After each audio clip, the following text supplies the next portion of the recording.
Hello everyone, welcome to Study for Examination. So, today we are going to start a new chapter, chapter number 8, Nature of Matter, Elements, Compounds and Mixtures. So, इससे previous chapter में हम पढ़ चुके हैं matter के बारे में, ठीक है, मैटर के बारे में हम पढ़ चुके हैं और आज हम पढ़ेंगे एलिमेंट्स, कंपाउंड्स और मिक्सचर्स के बारे में, ठीक है। तो कोई भी जो चीज़ होती है वो मिक्सचर से, कंपाउंड से मिलकर बनी होती है, एलिमेंट से मिलकर के बनी हुई होती है। तो ये सारी चीज़ों को हम लोग जानेंगे आज। प्रोब एंड पॉन्डर यानी आप क्या थिंक करते हैं, क्या सोचते हैं। Which of the entities in the picture above consist of matter and which of them do not. क्या चीज़ें मैटर से मिलकर बनी है, क्या नहीं बनी है, ठीक है। How can elements be combined to form a compound, कैसे एलिमेंट्स को जोड़ करके एक कंपाउंड बनाया जाता है। How could the discovery of a compound that absorbs carbon dioxide from the air contribute to solving environmental challenges? कैसे कंपाउंड की, किसी कंपाउंड की डिस्कवरी जो कार्बन डाइऑक्साइड को एब्जॉर्ब कर सकता है एयर से, वो कैसे कंट्रीब्यूट करेगा इन्वायरमेंटल चैलेंजेस को सॉल्व करने में। ये सारी चीज़ों पर हम डिस्कस करेंगे इस चैप्टर के अंदर। Have you ever wondered what the world around you is made of. किन चीज़ों से मिल कर के जो आपके आसपास की दुनिया है कैसे बनी है। आप अपने आसपास देखिए, जो स्टेयरकेस, जो सीढ़ियाँ आप यूज़ करते हो, जो एयर आप ब्रीथ करते हो, ठीक है, the water in your bottle, जो आप पानी पी रहे हो आपके वाटर बॉटल से, the food in your lunch box, जो आप खाना खा रहे हो, the clothes and shoes you wear, जो आप कपड़े पहन रहे हो, शूज़ पहन रहे हो, जो आप बुक पढ़ रहे हो, ट्रीज़ हैं, बॉल हैं जो आप खेल रहे हो, even the stick you carry, anything, मतलब कोई भी चीज़ जो आपके आसपास है। सो ये सारे ही एग्जाम्पल हैं मैटर के, ठीक है। कोई भी चीज़ जो होती है ना, लिटरली कोई भी चीज़, वो मैटर होती है, ठीक है। ये आप पहले के ग्रेड्स में, अपने पहले की क्लासेस में पढ़ चुके हैं। All these things are made up of tiny particles. ये सारी चीज़ें जो हमने पिछले चैप्टर में बात की थी कॉन्स्टिट्यूएंट पार्टिकल्स की, तो ये सारी चीज़ें टाइनी पार्टिकल्स से मिलकर के बनी हुई होती हैं। Most of the things around us are not made of just one substance. बहुत सारी ऐसी चीज़ें हमारे आसपास जो सिर्फ एक चीज़ से मिलकर के नहीं बनी है, बहुत सारे कई सब्सटेंसेस को जोड़ करके बनी है, ठीक है। तो आज हम मिक्सचर्स के बारे में पढ़ेंगे। वॉट आर मिक्सचर्स, मिक्सचर क्या होते हैं। तो ये यहाँ पे पिक्चर में दिया हुआ है, पोहा बना हुआ है, स्प्राउटेड सैलड है। तो आप देख रहे हो पोहा, ठीक है, बहुत डिलीशियस होता है। How to make the perfect sprout salad. एक स्प्राउट जो अंकुरित वो होता है, सैलड होता है, वो कैसे बनता है। वाइल दिस डिशेज में seem very different, they share something in common. ये दोनों ही बिल्कुल डिफरेंट चीज़ें हैं, ठीक है, लेकिन इसमें कुछ चीज़ है, कोई ऐसी चीज़ है जो कॉमन है, ठीक है। हम इंग्रेडिएंट्स की बात कर रहे हैं। They are both made by mixing several ingredients, यानी ये जो पोहा है ना, इसमें भी बहुत सारी चीज़ों को मिक्स करके बनाया गया है। स्प्राउटेड सैलड है, इसमें भी बहुत सारी चीज़ें, आपको बीन्स मिल जाएंगे, आपको ग्राम मिल जाएगा, ठीक है, ये सारी चीज़ें मिल जाएंगी, प्याज है, टमाटर है। पोहा में भी आपको जो है राइस मिलेगा, लेमन है, चिलीज़ है, ग्राउंडनट है, धनिया है। ये सारी, मतलब एक चीज़ से मिलकर नहीं बना, ये बहुत सारे इंग्रेडिएंट्स से मिलकर दोनों ही चीज़ें बनी हैं। We observe the mixing of substances in everyday life. तो ऐसी चीज़ें हम अपनी डेली लाइफ में हम देखते हैं, सब्सटेंसेस को मिक्स करते हैं। Sugar dissolved in water is also a mixture. अगर हम पानी में चीनी घोलते हैं वो भी एक मिक्सचर है। कोई भी आप सूप बनाते हैं, लेमनेड बनाते हैं, चाय बनाते हैं, कॉफ़ी बनाते हैं, वो सब एक मिक्सचर है, ठीक है। दो या दो से ज़्यादा चीज़ों को मिलाते हैं। सो वेरी इंपॉर्टेंट, ये एक निकल के आता है लाइन, कि जब दो या दो से ज़्यादा सब्सटेंसेस को मिक्स किया जाता है, ठीक है, where each substance retains its properties, उसको हम मिक्सचर बोलते हैं। जब आप कोई चीज़, मान लीजिए लेमनेड का आप एग्जांपल लेते हैं, ठीक है। लेमनेड में आपने क्या डाला, वाटर डाला, ठीक है, लेमन ड्रॉप्स डाले, फिर आपने शुगर डाली, ठीक है, सॉल्ट डाला। अब जब आप लेमनेड को पियोगे तो क्या होगा, हर चीज़ का एक, वाटर तो आपको दिखाई दे रहा है, शुगर का, लेमन का, सॉल्ट का, हर एक चीज़ का एक अपना टेस्ट आएगा ना। तो कहीं ना कहीं ये सारी जो चीज़ें हैं ना, क्या हो रहा है, दो या दो से ज़्यादा चीज़ों से मिलकर मिक्सचर तो बन रहा है, और हर एक सब्सटेंस की अपनी प्रॉपर्टी रिटेन रह रही है, यानी कि कुछ ना कुछ उसकी प्रॉपर्टी है। शुगर का टेस्ट आ रहा है, सॉल्ट का टेस्ट आ रहा है, लेमन का, तो इसको हम कहते हैं mixture. The individual substances that make up a mixture are called its components. कोई भी इंडिविजुअल सब्सटेंस जो मिलकर एक मिक्सचर को बना रहा है, जैसे कि वाटर है, तो वाटर क्या है, एक कॉम्पोनेंट है, लेमनेड का कॉम्पोनेंट है। लेमन क्या है, लेमनेड का एक कॉम्पोनेंट है। शुगर क्या है, इस लेमनेड का, इस मिक्सचर का, लेमनेड क्या है, लेमनेड मिक्सचर है, और इसके कॉम्पोनेंट्स क्या है, वाटर, शुगर, सॉल्ट, ये सारे क्या है इसके मिक्सचर्स हैं।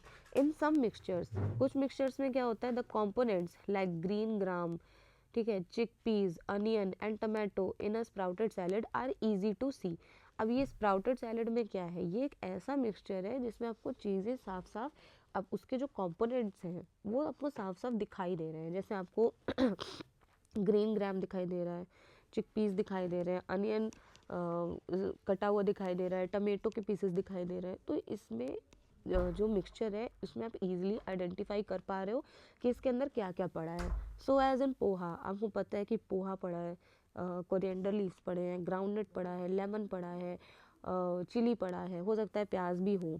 तो ये सारी चीज़ें आपको उसमें दिखाई दे रही हैं। तो ऐसे मिक्सचर्स जहाँ पे डिफरेंट कंपोनेंट्स जो हैं, यानी किसी मिक्सचर के जो कंपोनेंट्स हैं जिनसे मिलकर वो मिक्सचर बना है, वो अगर विजिबल होते हैं, यानी कि उनको आप नेकेड आइज से देख सकते हैं, या किसी मैग्नीफाइंग डिवाइस से भी अगर आप देख पा रहे हैं, तो उसको हम बोलते हैं नॉन यूनिफॉर्म इन नेचर, यानी वो नॉन यूनिफॉर्म मिक्सचर होता है। आपको अलग अलग हर एक चीज़ दिखाई दे रही है, तो ये मिक्सचर यूनिफॉर्म नहीं है, ये नॉन यूनिफॉर्म है।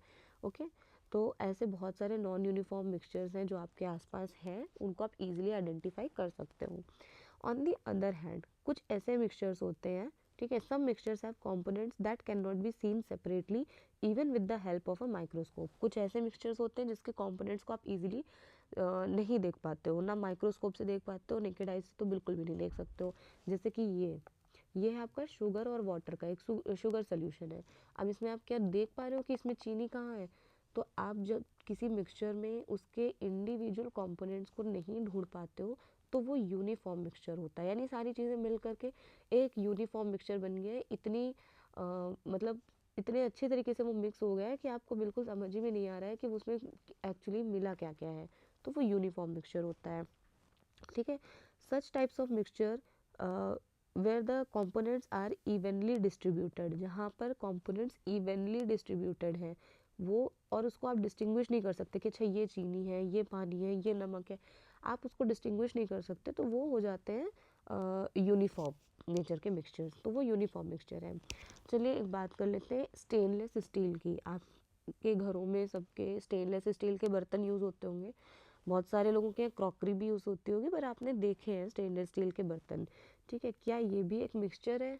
वेरी वेरी इंपॉर्टेंट पॉइंट यहाँ से निकल कर आता है कि स्टेनलेस स्टील के अंदर क्या क्या होता है, आयरन, निकल, क्रोमियम और कुछ अमाउंट में कार्बन, ये सारे क्या हैं, कंपोनेंट्स हैं किसके, स्टेनलेस स्टील के। यानी स्टेनलेस स्टील भी एक मिक्सचर है जो आयरन, निकल, क्रोमियम और स्मॉल अमाउंट ऑफ कार्बन से मिलकर के बना है।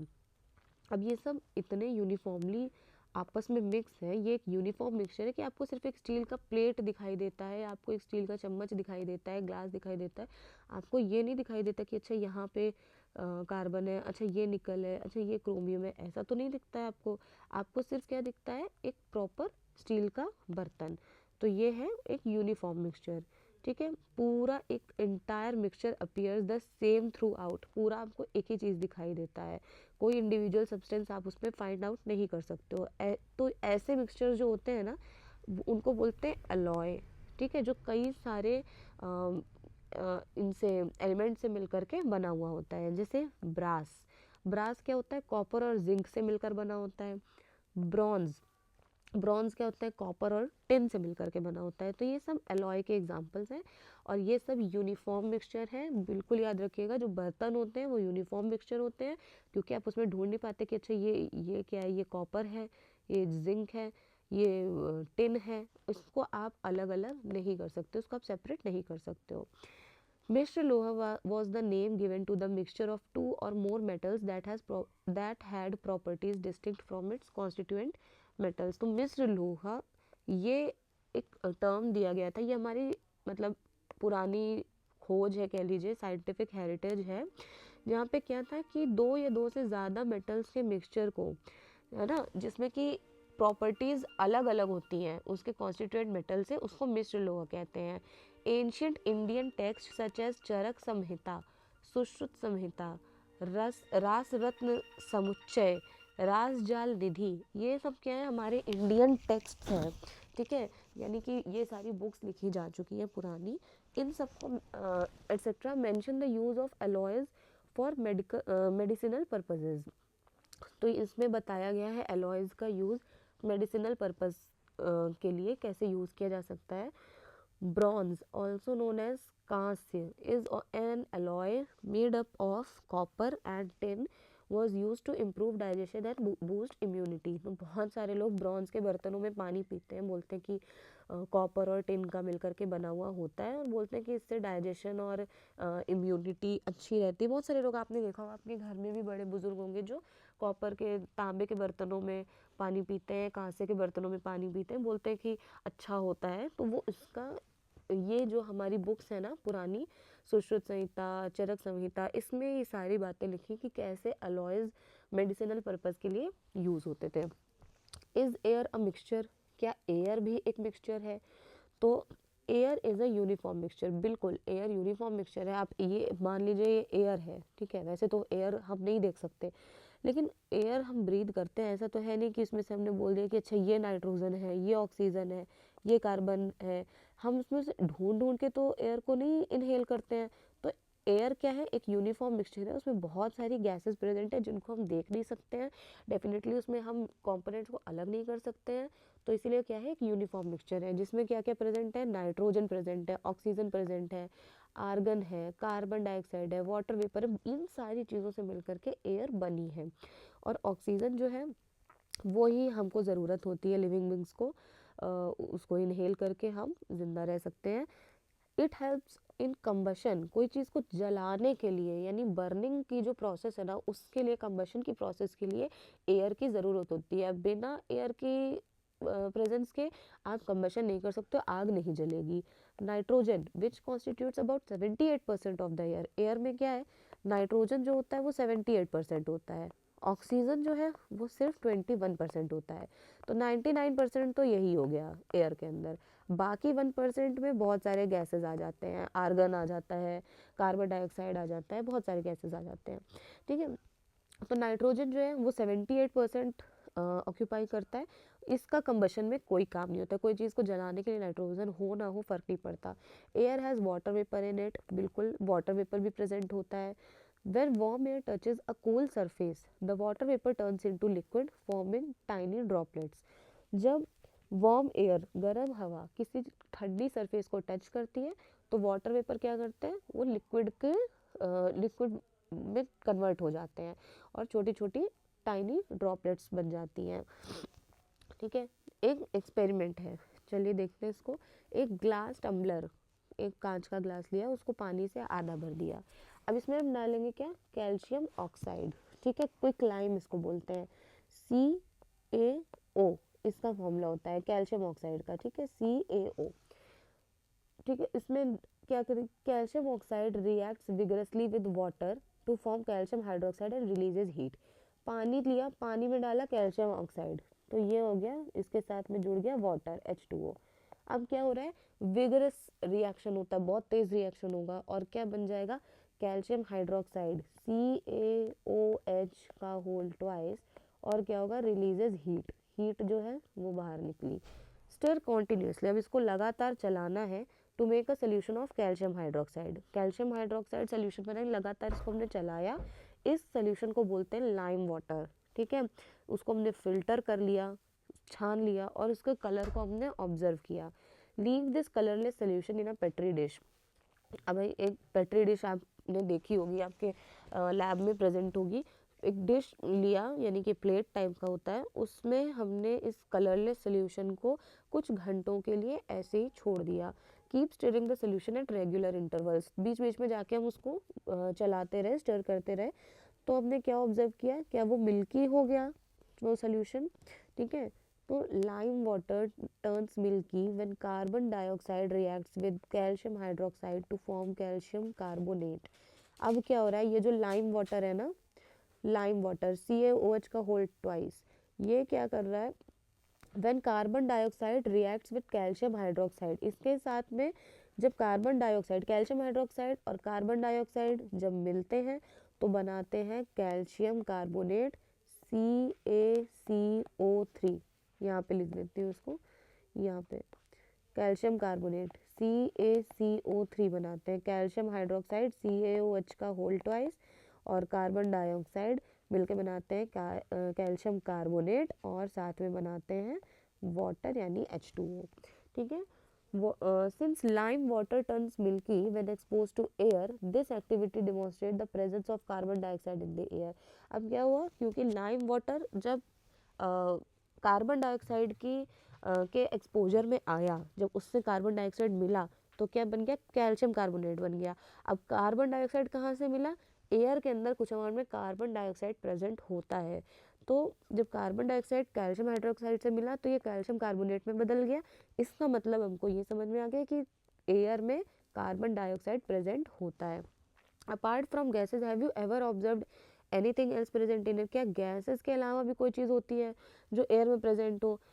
Have you ever noticed a tiny shining particles moving in a beam of sunlight entering a dark room through a small opening? अब ये एक देखा होगा आपने, कहीं से अगर हल्की सी रोशनी छोटी सी सुराख में से आ रही होती तो उसके अंदर छोटे छोटे छोटे छोटे पार्टिकल्स आपको दिखाई देते हैं। तो ठीक है, ये भी पार्टिकल्स प्रेजेंट होते हैं। अब चलिए एक एक्टिविटी कर लेते हैं इसके ऊपर। Take a black sheet of paper, black paper की शीट ले ली। अब हमने बिल्कुल इंश्योर कर लिया कि इसमें कोई विजिबल डस्ट पार्टिकल्स ना हो, मतलब हमको ना दिखाई दे रहे हो, एटलीस्ट ऊपर से धूल ना हो। थोड़े बहुत तो इनविजिबल होते ही हैं। हमने क्या किया, place the black sheet of paper undisturbed near an open window और in the garden for a few hours. कुछ देर के लिए हमने उसको ऐसे ही या तो विंडो पे लगा दिया या गार्डन में ऐसे कुछ घंटों के लिए छोड़ दिया। फिर हमने क्या ऑब्जर्व किया कि छोटे टाइनी पार्टिकल्स वो सेटल हो जाएंगे उसकी सरफेस पर। आप किसी मैग्नीफाइंग ग्लास से, ये आप ऑप्शन बी में देख सकते, इमेज बी में देख सकते हो कि मैग्नीफाइंग ग्लास से इसको जब देखा जा रहा है तो उसमें बहुत सारे छोटे छोटे पार्टिकल्स दिखाई दे रहे हैं। तो इससे ये पता चलता है कि डस्ट पार्टिकल्स जो हैं वो भी एयर में प्रेजेंट होते हैं। ठीक है, ये आपको, you are very well aware of this कि डस्ट पार्टिकल्स प्रेजेंट होते हैं हवा में। They are not an integral part of the air, ये हवा के कोई इंटीग्रल इम्पॉर्टेंट पार्ट नहीं है। ठीक है, इसीलिए इसको हम पॉल्यूटेंट्स कहते हैं, यानी कि ये वो चीज़ें हैं जो एयर को पॉल्यूट कर रही हैं, गंदा कर रही हैं। ये हवा का पार्ट नहीं है लेकिन फिर भी ये हवा में प्रेजेंट है। The nature and the number of dust particles in the air may vary from time to time and from place to place. तो ये जो डस्ट पार्टिकल्स कितने, मतलब उनका नेचर कैसा है डस्ट पार्टिकल्स का, कितने ज़्यादा डस्ट पार्टिकल है, ये आपका समय समय पे डिपेंड करता है, टाइम टू टाइम और प्लेस टू प्लेस, कहीं ज़्यादा होंगे कहीं कम होंगे। तो ये सारी चीज़ें होती हैं। नेक्स्ट क्या है, major pollutants present in the air are particulate matter. ठीक है, पर्टिकुलेट मैटर होता है जो एयर में प्रेजेंट होता है, वो मेजर पोल्यूटेंट होता है, वो ज़्यादा पोल्यूशन फैलाता है। जैसे कि dust, suit and gases like carbon monoxide, ozone, nitrogen dioxide and sulphur dioxide. ये जो चीज़ें होती हैं ना, डस्ट हो गई, धूल मिट्टी, सूट यानी कि जो चीज़ें जलाने के बाद फिर वो जो ब्लैक स्मोक निकलता है वो सूट होता है। फिर कुछ गैसेस जैसे कार्बन मोनोऑक्साइड, ठीक है, ozone, nitrogen dioxide, sulphur dioxide, ये सारी जो गैसेस हैं एक्सट्रीमली हार्मफुल गैसेस हैं और यही एयर को ज़्यादा पोल्यूट करने के लिए रिस्पॉन्सिबल होती हैं। The air quality index AQI is a tool use to describe the air quality. तो AQI से हम पता लगाते हैं कि किसी जगह की एयर क्वालिटी अच्छी है या ख़राब है। जैसे कि अभी आपने न्यूज़ में सुना होगा दिल्ली का AQI 400 प्लस हो गया, 450 प्लस हो गया। तो वो AQI जो है वो एक ऐसा टूल है जो एयर क्वालिटी को बताता है। इसका मतलब दिल्ली में क्या होगा, बहुत सारी ऐसी गैसेस जो है, ये carbon monoxide, ozone, nitrogen dioxide, sulphur dioxide, ये सारी जो है वो पल्यूट कर रही है एयर को, इसीलिए जो AQI है वो इंक्रीज हो जाता है। नेक्स्ट आता है टाइप्स ऑफ मिक्सचर्स पे। You know the term mixture in common usage refers to the mixing of two और मोर कंपोनेंट्स। दो या दो से ज़्यादा, अभी हमने पढ़ा, दो या दो से ज़्यादा चीज़ों से मिलकर क्या होता है, मिक्सचर बनता है, दो या दो से ज़्यादा कंपोनेंट्स मिला के। The components of a mixture may themselves be mixtures as in poha and sprout salad और प्योर सब्सटेंसेस लाइक शुगर और common salt dissolve in water. अलग अलग तरह के, यानी कि ये बात हो रही है यहाँ पे यूनिफॉर्म मिक्सचर की, और ये वाली बात हो रही है नॉन यूनिफॉर्म मिक्सचर की। सॉरी, ये वाली नॉन यूनिफॉर्म है और ये वाली यूनिफॉर्म है। कि पोहा में और स्प्राउटेड सैलेड में क्या आपको सारे कंपोनेंट्स अलग अलग दिखाई दे रहे हैं, तो वो नॉन यूनिफॉर्म होगा। शुगर और कॉमन सॉल्ट में वो ऐसे वाटर में डिजोल्व हो गए कि हमें पता ही नहीं चल रहा, हम ढूंढ ही नहीं पा रहे कि शुगर कहाँ है सॉल्ट कहाँ है, तो वो यूनिफॉर्म मिक्सचर्स हो गए। ठीक है, तो in science all the components of a mixture must be pure substances only. जितने भी कंपोनेंट्स हैं मिक्सचर के वो बिल्कुल प्योर सब्सटेंस होने चाहिए साइंस में। Mixtures could be of several types depending on the physical state of their components. ठीक है, mixtures could be of several types, अलग अलग तरह के हो सकते हैं। उनके जो कंपोनेंट्स हैं उसकी फिजिकल स्टेट के ऊपर ये चीज़ डिपेंड करता है। चलिए बात कर लेते हैं, ये टेबल दिया हुआ है एक प्रॉपर, इसमें आप समझिए कि कैसे फिजिकल स्टेट पे डिपेंड करता है। यानी जब गैस और गैस मिलेगा, तो जैसे इसका एग्जांपल दिया हुआ है एयर। एयर में अब हम एयर जो है वो यूनिफॉर्म मिक्सचर है, बिल्कुल सही बात है, क्योंकि आप एयर में फाइंड आउट नहीं कर सकते हो कि क्या कौन सी गैस है, ये आर्गन है कि ये कार्बन डाइऑक्साइड है, आप उसको अलग अलग ढूंढ नहीं सकते हो। ठीक है, फिर नेक्स्ट में दिया हुआ है गैस एंड लिक्विड। ठीक है, यानी कि एरेटेड वाटर, सोडा वाटर। तो क्या आप सोडा वाटर में आप ढूंढ सकते हो कि क्या क्या है, कहाँ पे सोडा वाटर में कहाँ पे पानी है, कहाँ पे वो, सॉरी पानी तो आपको दिखेगा, यानी कि उसमें जो एयर है वो आप ढूंढ सकते हो, नहीं ढूंढ सकते हो। ठीक है, ऑक्सीजन डिजॉल्व इन वाटर, पानी में ऑक्सीजन घुली है, क्या आप ऑक्सीजन को ढूंढ सकते हो, नहीं ढूंढ सकते हो। तो ये दोनों ही क्या एग्जाम्पल हो जाएंगे यूनिफॉर्म मिक्सचर के। Carbon particles in air, carbon के पार्टिकल्स एयर में, तो ये आपको दिखाई दे सकते हैं, नॉन यूनिफॉर्म हो जाएगा। एसिटिक एसिड इन वाटर, यानी कि विनेगर, विनेगर सिरका आपने देखा होगा, तो सिरके में आप अलग अलग कर सकते हो कंपोनेंट्स को, नहीं कर सकते हो, तो ये हो जाएगा यूनिफॉर्म। ऑयल एंड वाटर, ये आपका नॉन यूनिफॉर्म हो जाएगा, क्योंकि जब आप ऑयल मिलाओगे पानी में तो ऑयल ऊपर आ जाएगा, वाटर अलग रहेगा, तो वो दोनों अलग अलग दिखाई देंगे, तो ये नॉन यूनिफॉर्म हो गया। सैंड एंड वाटर, ये भी हमने पढ़ा था कि सैंड और वाटर बिल्कुल अलग हो जाता है, क्योंकि सैंड वाटर के बॉटम में बिल्कुल जाके सेटल हो जाता है, तो ये भी नॉन यूनिफॉर्म हो जाएगा। सी वाटर, यानी कि खारा पानी, इसमें सॉल्ट डिजॉल्व है, तो ये हो जाएगा आपका यूनिफॉर्म मिक्सचर। बेकिंग पाउडर, यानी बेकिंग सोडा और टार्ट्रिक एसिड। बेकिंग पाउडर में जब भी आप केक बनाते हो या कोई भी चीज़, आपने बेकिंग पाउडर देखा होगा, बेकिंग पाउडर के अंदर बेकिंग सोडा और टार्ट्रिक एसिड को आप अलग अलग कर सकते हो, नहीं आप नहीं कर सकते हो, तो ये यूनिफॉर्म मिक्सचर हो गया। अलॉयज़, अलॉयज़ हमने पढ़ा था, जो बर्तन है, स्टेनलेस स्टील है, ब्रास है, तो इस ये भी क्या होते हैं, यूनिफॉर्म होते हैं, क्योंकि आप उसमें ढूंढ नहीं सकते हो कि क्या कॉपर है क्या टिन है, ये आप अलग नहीं कर सकते हो। You learn in earlier grades about the separation of mixture, आपने सेपरेशन ऑफ मिक्सचर के बारे में सुना होगा कि मिक्सचर को अलग कैसे किया जाता है। It is done to separate the components of a mixture, किसी मिक्सचर के कॉम्पोनेंट्स को अलग अलग करने के लिए सेपरेशन का प्रोसेस किया जाता है। ठीक है, the examples discussed were from every day life where separation is done to obtain the component of interest and other components are discarded.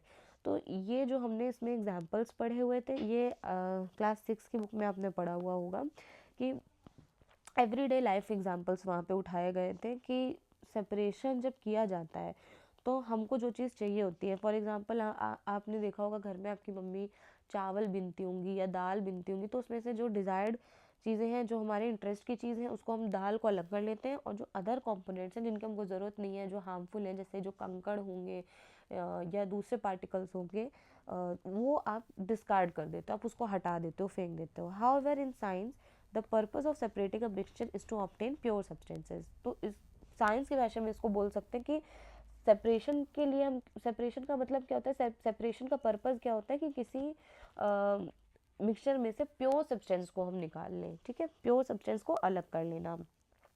अब आते हैं what are the pure substances, pure substances क्या होते हैं। Have you ever noticed the word pure written on packs of some consumables such as milk, ghee and spices?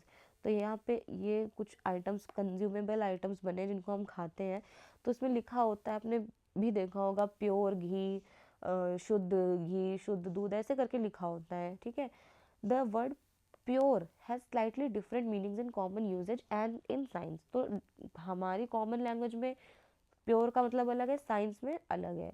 In common usage pure means adulterated products. तो हम commonly जब हम pure word को use करते हैं तो हमारा मतलब होता है कि उसमें कोई भी मतलब ख़राब सामान ना मिलाया गया हो। जैसे कि हम बात करें अगर घी की, तो हम बोलेंगे कि इसमें यार सिर्फ घी हो, शुद्ध घी हो, उसमें कहीं कोई रिफाइंड या डालडा ये सारी चीज़ें उसमें ना मिली हो, तो हम उस घी को हम प्योर मान लेंगे। ठीक है। अडल्ट्रेशन का क्या मतलब होता है? अडल्ट्रेशन एक इलीगल प्रोसेस होता है जिसमें कि कुछ सब्सटेंसेस को, मतलब जो लो क्वालिटी के, पुअर क्वालिटी के या चीप सब्सटेंसेस होते हैं, उनको किसी प्रोडक्ट में मिलाया जाता है जिससे कि क्या हो, इंक्रीज कर सके, उस प्रोडक्ट की क्वांटिटी को बढ़ा सकें, मैन्युफैक्चरिंग कॉस्ट कम पड़े और हम बेच करके उसको ज़्यादा पैसा कमाएं। जैसे कि आपने देखा होगा, सुना भी होगा कि बहुत सारे पल्सेस में उनको कलर करके वो पल्स में मिला देते हैं स्टोन्स को कलर करके। तो इससे क्या हो रहा है, हम पुअर क्वालिटी की चीज़ प्रोडक्ट में ऐड कर रहे हैं जिससे कि क्या हो, वो क्वांटिटी उस प्रोडक्ट की बढ़ जाए, उसमें एक्चुअल चीज़ कम हो, फालतू की चीज़ें ज़्यादा हो।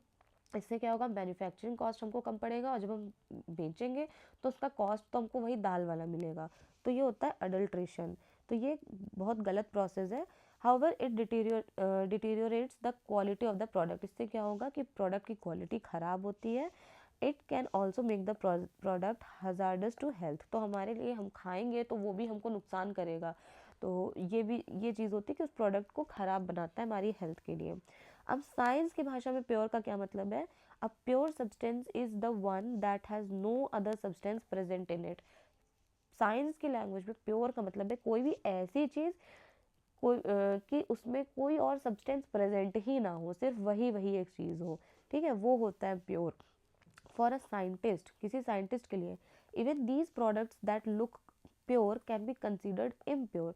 यानी किसी साइंटिस्ट के लिए जो प्रोडक्ट्स प्योर हमको दिख रहे हैं वो भी इम्प्योर वो कंसिडर कर सकता है, if they are made of more than one substance. कोई भी चीज़ अगर एक या एक से ज़्यादा से मिलके बनी है तो वो किसी साइंटिस्ट की लैंग्वेज में इम्प्योर हो जाएगी। इसके लिए प्योर का मतलब होता है कि सिर्फ वन एंड ओनली एक ही चीज़ से बना हो, उसमें और कोई चीज़ बिल्कुल होनी ही नहीं चाहिए, तभी वो उसको प्योर मानेगा। अ pure substance is a kind of matter. Pure substance क्या है? एक तरह का मैटर होता है जिसको कि हम सेपरेट नहीं कर सकते हैं अदर काइंड्स ऑफ मैटर में बाय एनी फिजिकल प्रोसेस। किसी भी फिजिकल प्रोसेस को यूज़ करके, जैसे हमने फिजिकल प्रोसेसेस पढ़ी थी, थ्रेशिंग, विनोइंग, ये सारी चीज़ें, तो ये या हैंड पिकिंग, इन सारी चीज़ों को यूज़ करके किसी भी तरीके से हम सेपरेट नहीं कर सकते हैं मैटर को। तो वो होता है pure substance. When a scientist says that something is pure, अगर कोई साइंटिस्ट कह रहा है कि ये चीज़ प्योर है, तो it means that the substance consist of the same types of particle. यानी कि वो जो सब्सटेंस है वो एक ही तरह के पार्टिकल से मिलकर बना, फिर उसमें और कोई दूसरा पार्टिकल नहीं होना चाहिए, तभी वो उसको प्योर मानेगा। According to science, how would you classify milk, packed fruit juice, baking soda, sugar and soil as mixtures और pure substances? तो साइंस के अकॉर्डिंग आप कैसे पता करेंगे कि मिल्क जो है या पैक्ड फ्रूट जूस है, बेकिंग सोडा, शुगर, सॉइल, ये मिक्सचर है या प्योर सब्सटेंस से बना है? मिक्सचर का मतलब ही हो गया इम्प्योर साइंस की लैंग्वेज में। ठीक है। What are the types of pure substances? अब बात करते हैं प्योर सब्सटेंसेज के क्या क्या टाइप्स होते हैं। ठीक है।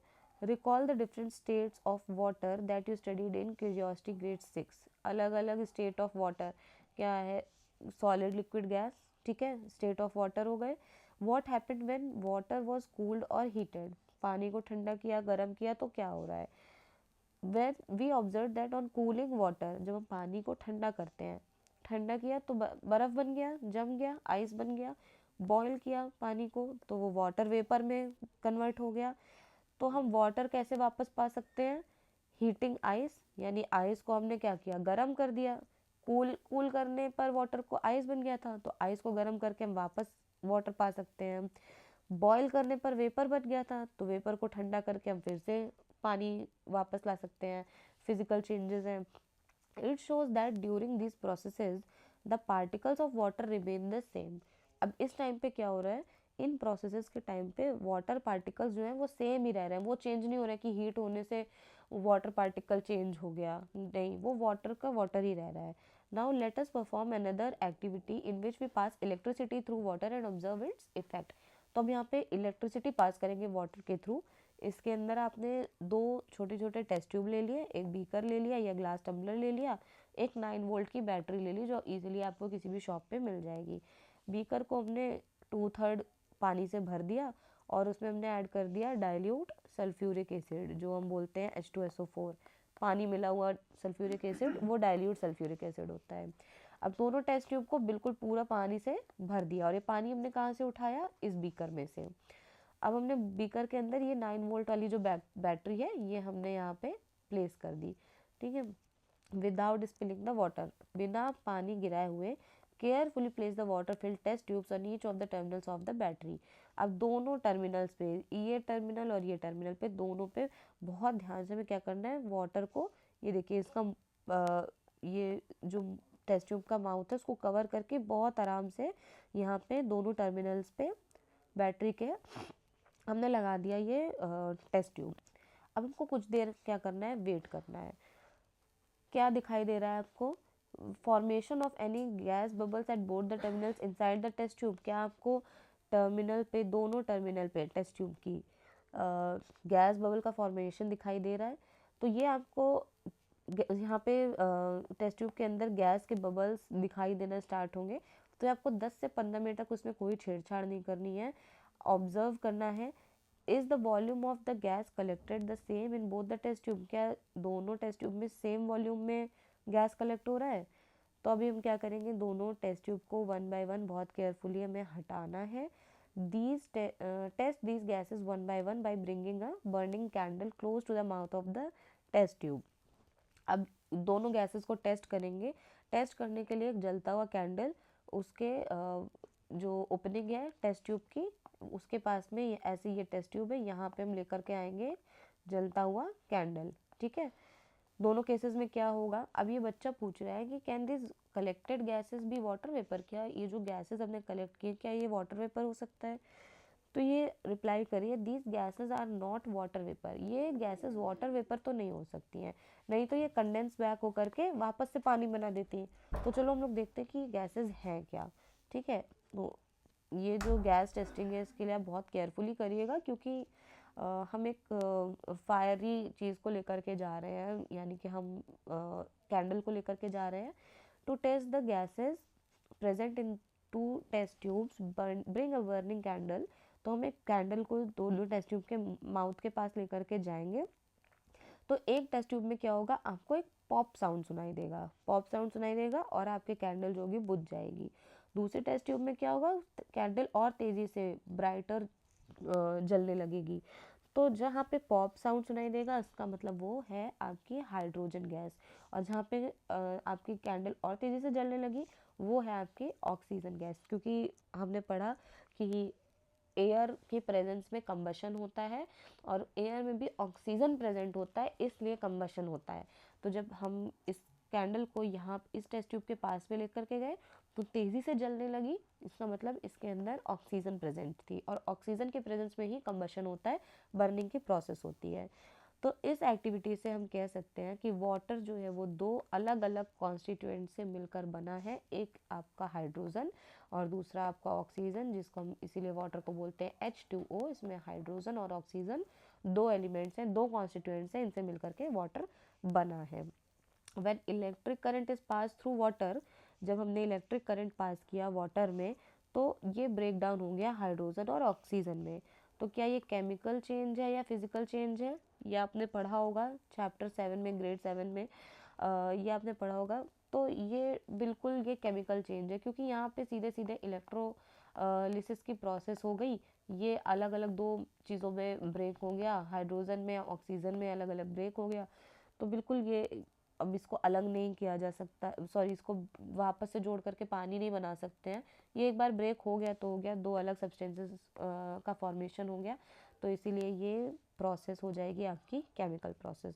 तो नेक्स्ट वीडियो में हम बात करेंगे एलिमेंट्स के बारे में, कंपाउंड्स के बारे में, ठीक है। बहुत सारी एक्टिविटीज़ हैं उनको हम अच्छी तरह से समझेंगे और तब हम इस चैप्टर के एंड पर पहुंचेंगे। इतने चैप्टर में जितना मैंने आज आपको पढ़ाया है, अगर आपको कोई भी प्रॉब्लम हो कोई चीज़ आपको नहीं समझ में आई हो, किसी टॉपिक में कन्फ्यूजन हो, तो please feel free to ask in the comment section and please do like the video. अगर आपको पसंद आया हो लाइक करें, सब्सक्राइब करें, ज़्यादा से ज़्यादा लोगों के साथ में शेयर करें। एग्ज़ाम्स आ रहे हैं तो डेफिनेटली ये अंडरलाइंड जो लाइंस हैं आपको बिल्कुल काम आएंगी और हम अच्छे से डिस्कशन करेंगे जिससे कि आपको बहुत ज़्यादा एग्ज़ाम्स में हेल्प मिले। So thank you so much.